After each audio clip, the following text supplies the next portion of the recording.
त्या मैदानात अटीतटीची लढत झाली आणि लक्षानं सचिनने 1 नंबर केला आणि 2 नंबर झाला लखन आणि सर्जा. आधीच मुलाखत आपण घेतलेली पुशेगाव मैदानाच्या आधी.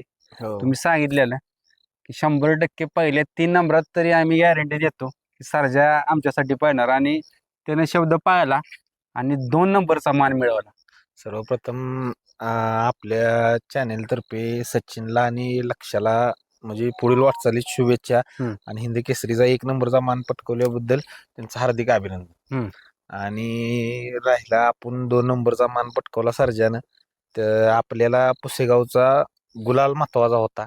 नंबर पशी काय नाही, एक महाराष्ट्रातील किंवा देशातील पहिलं मानाचं मैदान हिंद केसरी आणि त्या मैदानाचा सहजासहजी गुलाल लागणं म्हणजे एवढी सोपी गोष्ट नाही. सेवागिरी महाराजांचा आशीर्वादच असावा लागतो आणि तो कुठेतरी आशीर्वाद भेटला यात खूप मोठं समाधान आहे.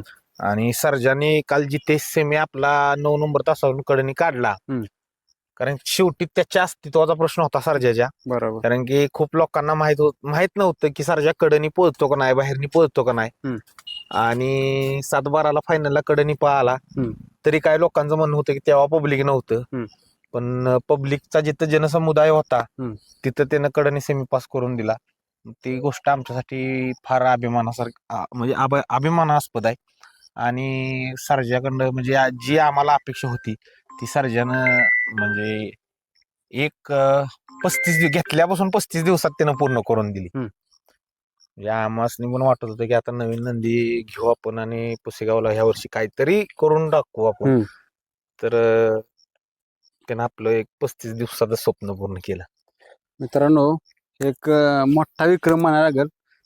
35 दिवसात ज्या बैलानं आपल्या मालकाचं आणि आपल्या दावणीचं नाव केलं, पंढरी फडके शेठ हे भरपूर मोठं नाव आहे बैलगाडी क्षेत्रात आणि